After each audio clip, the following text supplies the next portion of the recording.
يعني عواشركم مباركة، وكل عام وأنتم بخير مقدما، ولا يريكم الله أنتم ومن تحبون مكروه. يعني صعب جدا، أسوأ شعور، أسوأ يعني إحساس أنك ترى واحد قدامك مدد تحبه وتجله، ولا تستطيع أن تخفف عن ألمه، ولا تستطيع أن تفعل له شيء صعب جدا جدا جدا. أنا الآن عملت هذا الفيديو نزولا عند رغبة الإخوة الذين يسألون. شكرا لكل من سأل عن سبب الغياب. والحقيقة أخواني، أخي تعرض لحادث مروري مؤلم، ويرقد الآن في العناية المركزة منذ الساعة 4 يوم الجمعة الماضية إلى الآن. وأنا الآن أكلمكم من المستشفى، خرجت من عنده الآن. يعني دعوتكم له أنه ربي يلطف به إن شاء الله. فقط نطمئن عليه أنه يعني بدأ يتماثل الشفاء بشكل هكذا، وبعدين نستأنف إن شاء الله النشاط. نستأنف النشاط في عندكم هنا في التيك توك وفي اليوتيوب.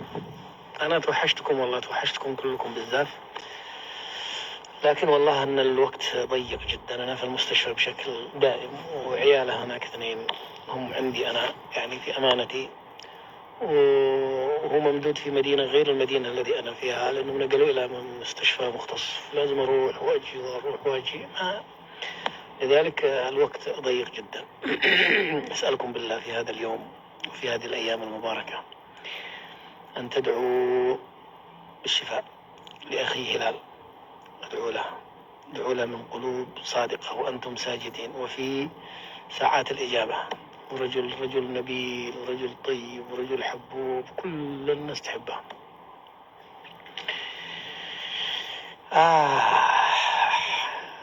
مؤلم والله، مؤلم. أنا يعني وأنا أشوفه ممدد قدامي،